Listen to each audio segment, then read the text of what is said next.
Boundless Spirit, pushing the limits of talk radio with Charlene Springer.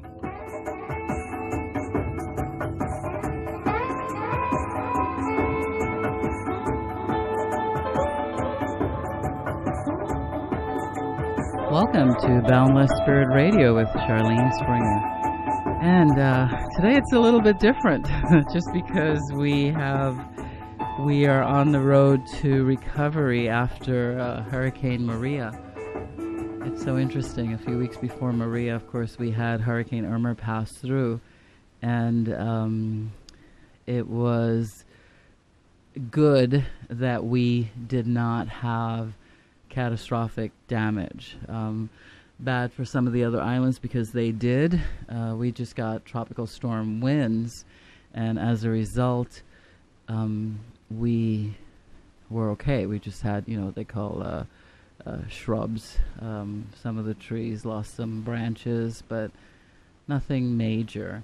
And of course, we were out there trying to help our sister islands, supplying water, food, generators. Some people even gave up their own generators to take it to St. Thomas and St. John. And every day it was, how can we help? How can we help? How can we help? Interestingly enough, not too long after, we had Hurricane Maria pop up and surprise us all with what she did. It was definitely an experience. There are a few times in my life I've ever been scared. And there was one point during the hurricane I was scared because I thought that the house was going to blow off. And I felt that if Maria kept up at the speed that she was going and the intensity, that I was going to lose. Everything was going to fall apart around me. What was really interesting is not too long after I had that sense and I said, okay, I'm willing to have this experience. It'll be what it needs to be. I felt scared, but what was interesting is I didn't feel that I was going to get hurt. I was just afraid of the experience, and there were other people around me, my sibling and her kids, and I was more afraid of how would I protect them, and that's what it became. And what was interesting is at that time, and I found out later that Maria's eye kind of broke apart, so we were getting pulses as opposed to that consistent forceful wind. And I think that's, for me, that was like an answer to a prayer, and I felt that that it would be okay. I knew then, once I felt that it would be okay. And as we got ready for the wind to come from the other side was a lot more protected. So it went well, as they would say. In the process, I learned a lot. I learned that I was ready to face anything, and just, as I said, willing to have that experience. And it's kind of hard when you sit and you think, what could happen? All this fear can arise from the unexpected. And I was not afraid of what was coming. As I said, the only time I felt fear was, when I had to protect other people in that moment. And again, you just kind of open up to it. I had a teacher years ago, Zoe Mare, and she was the one person that always says, be open to these experiences. And ironically, I had gotten a letter from her many years ago when I faced another hurricane, which, we came out unscathed, which was good. And she had written this note telling me again about standing in the face of the experience and just letting it flow through you. I've learned so much in the last few weeks about walking and standing in every experience, and not going to the place of, oh my God, this is so horrible, or it even felt like maybe I lost some of my empathy, but I recognized I didn't. But I didn't want to go down in the hole with everyone about fear, about being uncertain, and the fear behind that, and what will we do now, what will happen to us.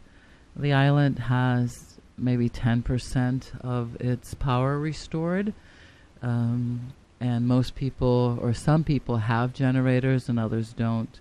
We've had looting. We even had at one point someone stole the AT&T generator, so there was no cell service on the island. But the person has since then brought back that generator. And in the meantime, one of the local businesses donated one of their generators, so we were able to have cell service. It's so interesting to drive around, and some of the roads are cleared, not all, and just to drive around and see people sitting on the side of the roads, cars parked on the side of the roads in certain areas, and that's where you can get really good cell service. There's still parts of the island that have completely no cell service. So, as I said, this is all a learning curve. What has also happened here is we've had, I'd say about 10% of our population leave island already, either on Mercy cruises, Mercy flights, but where there are usually small children or health concerns, so they left, and they've moved to either Florida or Atlanta, and that's kind of difficult both ways. You're looking at people who stayed and they said, okay, we will overcome this, we will recover. And on the other side, you have people who are saying, I can't do this. I have to protect my children. I need it for my health. I can't stay here and do this. I have mixed feelings about both, because you want to stay, you want to help in the recovery. And you recognize, because I actually have experienced a few hurricanes. I didn't physically experience Hugo, but I came in on the aftermath. I was actually on vacation in Europe when Hugo hit. And something said, head home. And I came back, and what I saw, the devastation that I saw, would be similar to what I think happened in Puerto Rico and in St. Thomas and the BVI. And it was heart-wrenching. I remember my mom telling me, because she had one of the few telephones that actually worked after the storm, and she telling me, just pretend it looks like a giant brush fire, or a bomb went off. And really, when I got here, it looked like a bomb went off. There was not one green anything, no green leaf, no green blade of grass, on the island. And it was very scary, because the people that you saw, they looked shell-shocked. Their eyes were wide open, and they were walking around, and it's almost like they were doing movements, but they felt like zombies. And that was the entire island, which was a little scary at first. But what I see with this one is we still have green grass. So everyone that had a green lawn, it's still there. It's only it devastated every single tree on this island. We are known for our mahogany trees, and they are so big and beautiful and green. They were at their peak when this happened, and all of the mahogany trees have lost all of their leaves. Some are broken. The flamboyant trees, which were in bloom, so beautiful, the red and the yellow flamboyants, they've lost, whether they're broken totally. It looks like lightning strikes on the trees. There's always that conspiracy part of me. This is where it shows up sometimes. I look at the trees, and I say, well, okay, how come the wind blew the trees away, but anything that was low, it didn't affect? So grass, it didn't affect at all. The grass is nice and bright green. So I have to get together with some of my conspiracy folks and talk about this, because is that like a phenomena that happens, even though they say it was a Category 5 storm? Again, we'll look at that in the next few weeks. I missed doing the show. I had Catherine that was going to be on with us, but we had to reschedule her because right now I don't have Wi-Fi. There are only certain places that you can get Wi-Fi, so I'm unable to do the show. but I miss you guys as an audience, and as I said, I really miss doing the show because it means so much to me to get the word out about all the different things that are happening. We've got to get Dr. Daniels back, because one of the first things I remember after Hurricane Irma that we saw was that pharmaceutical companies were shipping in vaccines, ironically. Not other drugs that people really need, like high blood pressure drugs, diabetes drugs, etc. No, they were shipping in vaccines. And I think there were 2 pharmaceutical companies. As I said, I'll give you more details as we start back the show. You'll hear more on that. So I drive around and I take pictures of not so much devastation as opposed to the human spirit. And this is what you get to see in disasters like this. I was pretty devastated to see the BVI, because I used to sail many years ago in the BVI. Our boat actually used to be in the BVI. And all the places that we've sailed, even my son, like when he grew up, we would take him sailing in the BVI over at Bitter End, and it looked like a bomb went off. And I just can't imagine the people there trying to figure out, because I don't think they've seen this kind of devastation. They missed Hugo. I just can't imagine what they're thinking about. How are we going to dig our way out of this? British government's been really good. Boris Johnson, I heard, was over there. And of course they have Branson there too, Richard Branson, because his island was pretty demolished too. I have friends in Anguilla and Anegada, and I've heard back. I just saw that they have Wi-Fi, and which is kind of odd because Anegada is really flat. They actually evacuated that island because it was so flat. But, you know, I send prayers out to these people, support organizations that are more grassroots. If you're going to send donations, if you're sending donations for us here in St. Croix, the St. Croix Foundation is an organization that we know that the money stays here. And there is a Virgin Islands Fund also that supports St. Croix, St. Thomas, St. John, and Water Island. You know, I think at this point, and we see what's going on in San Juan, and they have a disadvantage. They don't have cisterns. And cisterns are those big empty spaces that you put under your house that you hold water. And that's how we have our own water. Rainwater goes in there, and we have drinking water, etc. And in Puerto Rico, they don't have that. So that's a disadvantage, because here at least we don't have electricity, so you can actually open up your cistern and pull water out of your cistern to flush the toilets, to cook with, whatever you boil it. Most people have propane stoves, so it's easy for them to cook and do what they need to. Or you go back the old-fashioned way and use coal pots. What's really interesting in all this is, again, the human spirit is just incredible. What I've seen happen in the last few weeks, it's just how people can come together. And we recognize how things got done. This is what I really got to see the other day, how things still get done and connections still happen even though there was no cell service. That a message can be passed on. Someone will bring you a message by chance, and you're able to connect to the person they're trying to get in touch with. And this happened several times over the last few days. And that's where I really appreciate it. I call it, this is what Coconut Telegraph is all about. That we're able to get messages out to different people who, need to connect with someone here, or just a short note saying I'm okay. Social media has been a key part of all this in helping people connect. There are, of course, with every disaster that happens, there are things that work really well, and then there are things that don't. I think the machine here is working better now. There are always little glitches here and there. Our airport still has not reopened for commercial traffic. So right now we have a lot of military planes coming in. The military is everywhere.